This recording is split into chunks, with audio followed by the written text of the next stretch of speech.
Thanks, Naomi. Thank you to all of you for joining us today. I think, as everybody knows, President Trump is coming here to the Capitol, where I am this evening, to give what he is calling the State of the Union.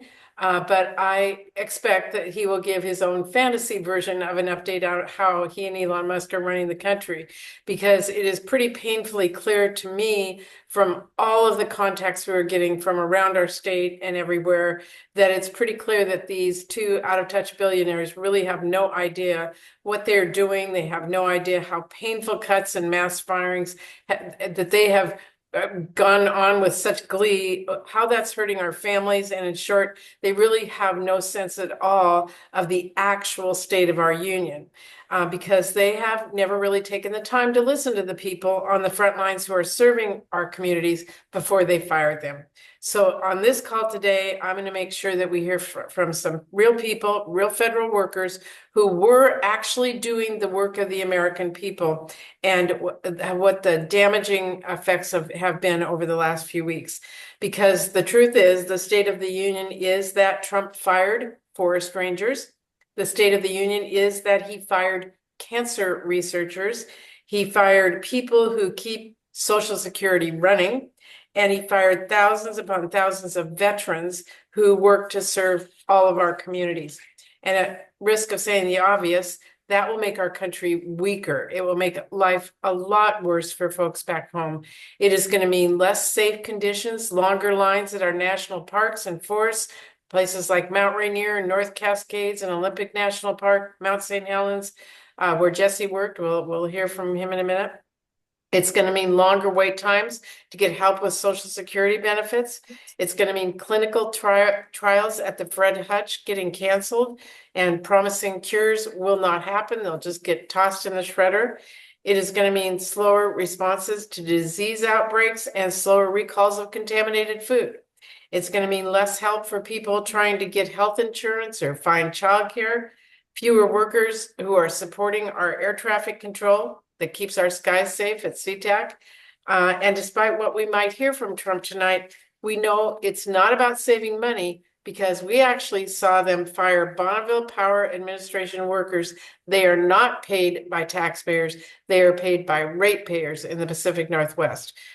We also know this is not about merit, because they mass fired so many people who had just been recently promoted for doing a good job. Right here in Washington State, they fired a NOAA Employee of the Year, someone who worked on saving orcas and salmon and wildlife from oil spills. I don't know who Trump and Musk think they're fooling, but it doesn't take a lot of common sense to realize you don't make the government work better by giving the richest man in the world a baseball bat and letting him smash it to pieces. This has been just heartbreaking and infuriating. I have spoken to so many federal workers, public servants, who took so much pride in the work they do to strengthen our country, building our communities, supporting families, helping our neighbors. And as you will hear this evening, the work they do is because they care, because they know it's important, and that's why they were federal employees. Elon and Trump may not care what these workers did. They may not get that it matters, probably because they don't take commercial flights or rely on Social Security benefits or send their kids to public schools or struggle to get health care or worry about being scammed by predatory lenders. But you know what? Regular people get it. Regular people understand their work has value, it has dignity, and it makes our lives better. And regular people also understand that mass firing people like the workers we'll hear from right now will make their lives worse. That may not be the narrative that Elon Musk and Donald Trump try to spin tonight for everybody, but it's the truth, and it's really important that people hear it. And I'm going to keep doing what I can to lift up our federal workers, help share their stories, warn people about what's happening, what it will mean for our communities and our country, and really work hard to reverse the damage that's happening so fast. So I really appreciate the workers who are on here tonight to share their personal stories. I know it's been really traumatic and difficult for all of you, so thank you for coming on this evening. Scott, I'm going to turn it over to you to start. Thank you, Senator.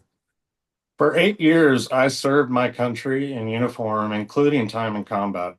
The military shaped me, instilling resilience, discipline, and a deep sense of duty. That commitment didn't end when I left active duty. It carried over into my work at the VA. Helping fellow veterans was more than just a job, it was a calling. After serving in Iraq, I faced a battle that I never saw coming. I was diagnosed with cancer twice. It was a fight that tested me in every way, but I was fortunate to receive state of the art, life saving treatment at the VA. That care gave me a second chance, and I was proud to share my experience to show other veterans that the system could work, that hope was real and they weren't alone. Working at the VA gave me purpose. I understood the struggle veterans faced, whether physical, mental, or emotional. I took pride in being part of something bigger than myself and continuing to serve even after taking off the uniform. The next chapter in my service led to me working with unhoused veterans. My role was to serve as the initial contact when they came in looking for help with resources. I supported the social workers, ensuring they had the ability to transport veterans in the community. Limiting roles like mine means other VA employees will have to take on more and cut in invaluable clinical time directly serving veterans. That's why it was so devastating. Without warning, without cause, I was terminated. No explanation, no justification, just a cold dismissal from a role that meant everything to me. I felt like it was a betrayal, not just for my dedication, but on the values I thought the VA stood for.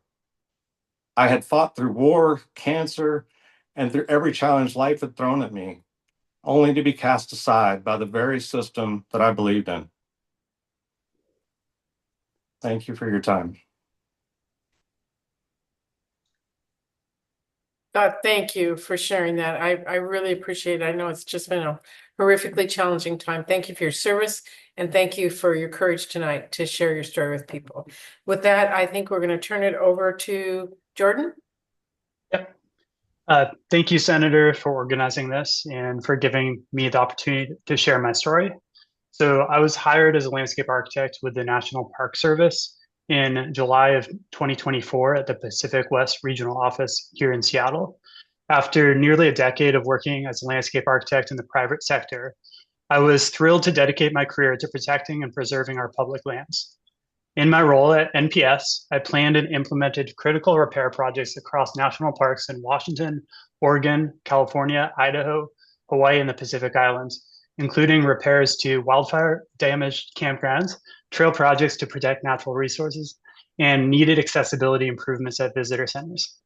Here in Washington State, I worked on several projects, including a trail project at San Juan Island National Historic Park to protect endangered marble butterfly habitat, a roadway safety project for bicyclists and pedestrians also at San Juan Island National Historic Park, critical upgrades to aging facilities at Ross Lake Overlook and Cascade Pass in North Cascades National Park, implementing needed accessibility improvements at Fort Vancouver National Historic Site. On February 14th at 4:50 p.m., without warning, I received a generic email terminating me immediately. The letter stated that my skills and abilities did not meet the needs of the department and that my position was no longer required, despite an exceptional performance review and a backlog of urgent repair projects that I was hired to implement. Overnight, my dream job was taken away from me, and my life has been turned upside down by people I've never met. But beyond my personal loss, these mass firings of probationary employees are already having serious consequences for our national parks. On February 14th, more than 1,000 probationary employees were fired from NPS alone, creating staffing shortages that are now affecting park units nationwide. My division has been forced to put critical projects on hold indefinitely since our team has been gutted. Last week, massive American flag was hung upside down at Yosemite's El Capitan, a signal of distress that these reckless and indiscriminate firings have caused our national parks. Right now, our public lands and the dedicated professionals who protect them are being attacked. By speaking out today, my hope is that these mass terminations of probationary employees can be reversed so that we can continue carrying out the vital mission of preserving America's most special places. Thank you, Senator, for your time. Jordan, thank you so much for sharing your story. I really appreciate it. Ray, I'm going to turn it over to you.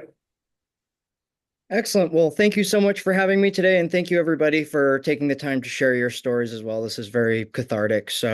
My name is Raymond Beaupre, formerly of the United States Forest Service. I was a volunteer coordinator and trails lead on the Okanagan-Wenatchee National Forest on the Methow Valley Ranger District. I was a recent casualty of the firings on the 14th after being a newly minted permanent employee along with 3,400 other coworkers in the Forest Service. I'm speaking today in support of the public lands and support of the Methow Valley Trails program, which really could stand to be no more after this. Just to give you guys a little sketch on the type of work we do in wilderness trails, we not only clear logs out of the trails with crosscuts, we chainsaw out trails, but we also maintain drainage, build structures, and make it safe for both equestrians and users. A lot of this work is achieved through packing horses and mules, which is a huge asset that our ranger district had. In my duties as a volunteer coordinator, I drew heavily on being able to offer project partners pack support. It allowed me to be a lot greater than the sum of my parts by being able to freight heavy gear into the woods and already make a backbreaking job a lot easier just having that. Without this logout access, we're virtually going to have non-existent access to most of our areas, to all but the most intrepid visitors. And it's beyond just having a few years of backlog trail, logs on the trail. I mean, we're literally talking about losing the trail network altogether. It's completely burned out there. Soils are getting scoured down. We're at a point where if we lose our remaining staff, we may lose our trails and recreation program we've worked so hard to create. We lost almost 30 people this fall due to the seasonal stuff, and we just lost another 9. And our rec staff is down to 4 people.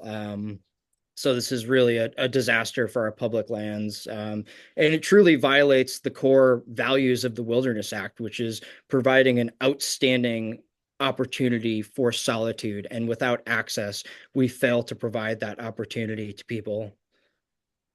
Thank you for your time, Senator Murray. Thank you, Ray. Ambrose. Thank you, Senator. My name is Ambrose Danger, and I have worked at the Consumer Financial Protection Bureau for nearly 12 years. I started my career in public service as a U.S. Peace Corps volunteer serving in Ukraine, then worked for the public interest to ensure that Wall Street treats investors fairly. My focus then shifted from Wall Street to Main Street. The CFPB ensures that ordinary people are treated fairly with respect to student loans, debt collection, mortgages, credit reporting, credit cards, checking and savings accounts, payday loans, auto financing, payment processing, among other products. The acting director of the Bureau has either illegally fired around 200 of 1,700 employees or placed the majority of my colleagues on administrative leave. For over 2 weeks, I have been on administrative leave, meaning that I am being paid to not do my job. How is that efficient? My remaining colleagues and I just want to get back to work protecting consumers. My illegally fired colleagues include promising new attorneys in the Honors Attorney Program, recent college graduates in the Director's Financial Analyst Program, technology fellows with deep cutting-edge industry expertise, in addition to colleagues who have fewer than 2 years of tenure in their current role, even though they may have worked for the Bureau for many years. For a little over 2 weeks, the Bureau has all but ceased operations and done almost nothing to protect consumers.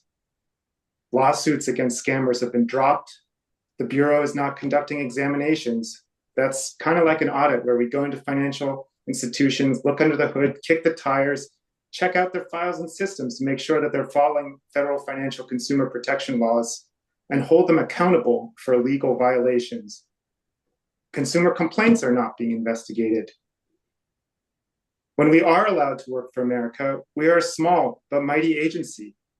The CFPB has been open for less than 14 years, but in that time has returned over $21 billion to harmed consumers in the form of compensation, principal reduction, canceled debts, and other relief. For every dollar the CFPB has spent, about $2.85 has been returned to harmed consumers. How is that not efficient? When we are allowed to work, we enforce laws that outlaw discrimination in consumer finance.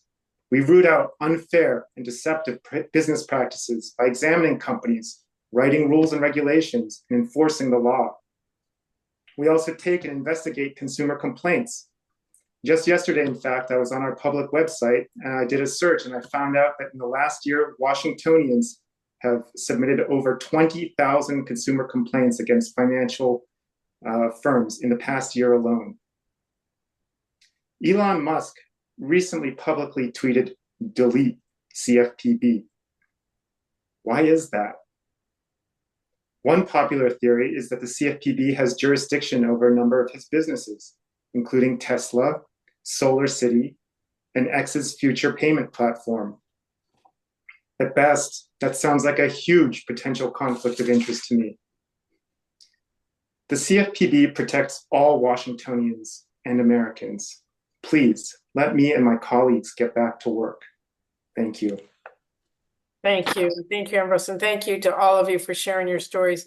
I think it's so important that people understand the impacts across the board of these random, mean, cruel cuts that are going to impact all of you, your coworkers, the passions that you have, but our communities in general. So I really appreciate that.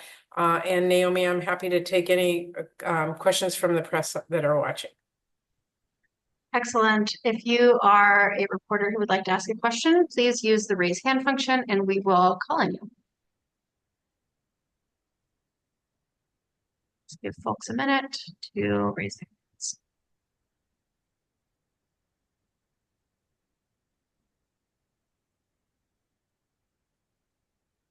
All right, let's go to Orion. What's in review? Thank you.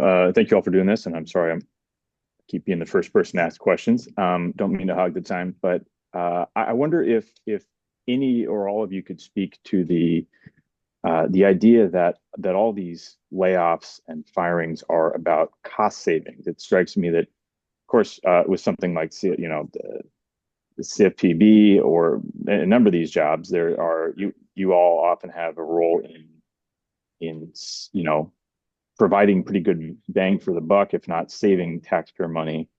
I wonder if you could speak to that idea and Senator Murray, you as well. Sure. I'll let any of our guests speak and I'm happy to comment as well.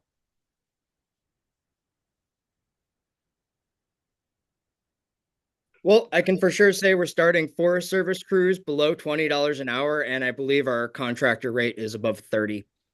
So, I mean, if that doesn't speak to you guys in pretty plain language on things, I mean, yeah, contractors have long been more costly than boots on the ground trail people from the Forest Service, at least in the trails rec world. Yeah, I would just like to re-emphasize that for every dollar that the CFPB spends, over $2.85 is being returned to consumers. So certainly it's saving consumers money. Who is it not saving money? That's a great question, and it probably should start looking at people that have conflicts of interest or who have business interests in lines of businesses that are regulated by the CFPB. Jordan or Scott, you want to add anything?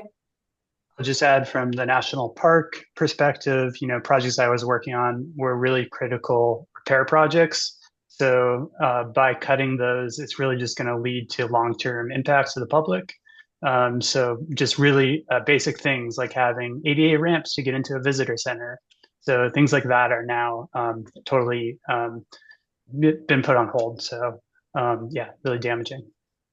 All right, I can just say across the board, everyone I have talked to who has a story like this, and we have literally had hundreds, there's nothing about their being fired, laid off, or in whatever version of hold they are in that saves anybody any money. If you just take our parks, we all go hiking in our parks. We expect them to be clean, the trails to be clear. And if we can't do that, you know who it harms is those families who can't participate in the beautiful Northwest, but also those small communities that are by those parks who count on those families who come there for their economic well-being.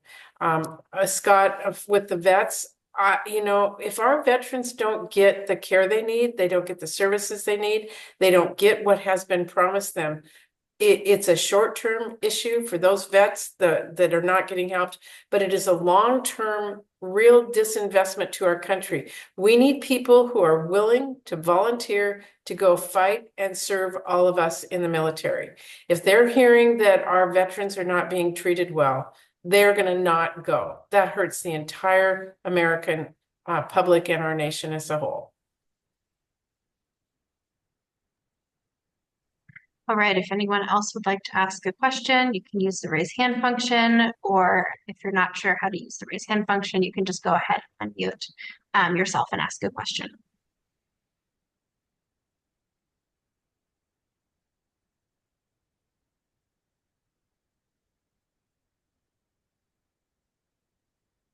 All right, Ryan, if you have another question, you're more than welcome to ask it. Sure, I'll jump in if you guys don't mind. I mean, I've been hearing from a few both lawmakers here at the Capitol and other folks like yourselves, or guests of lawmakers, for instance, who are highlighting some of the same issues you guys are talking about.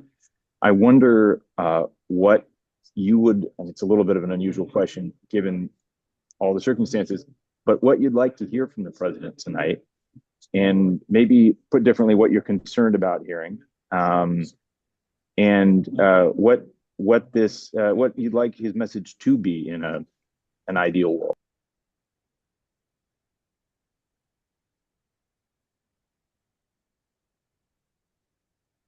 Probably a hard question for these folks to answer, because I would guess every one of them would want the president to come forward and say, everybody that got fired, you are back at work, we need you. I expect all of you would love to hear him say, America's only as strong as the people who are here, and we need to make sure we have their backs. I doubt very much we will hear that message tonight. Yeah, Right, I would ask you to consider how you might feel in that situation. I mean, it's essentially, I mean, we've all lost a massive amount of trust for this thing that we all viewed as very solid and solvent. And I think it's a huge shift of perception for what it means to be a government employee for all of us at this point. And so I think a lot's changed, simply put, but I would definitely withhold too much optimism. Right. Well, thank you. I appreciate you all talking to us here. All right. Thank you to all of you for taking the time to share your stories. I know how difficult that is. I want you to know a lot of us do care. You are the heart and soul of our country. You provide the services all of us need and want. We're going to do everything we can to make sure we restore that faith that all of you have. This country, it will only be great if we tell the people who live here that they are. So thank you. And with that, we will go ahead and wrap up. This video recording will be shared widely. Thanks everyone for hopping on this evening. Thank you.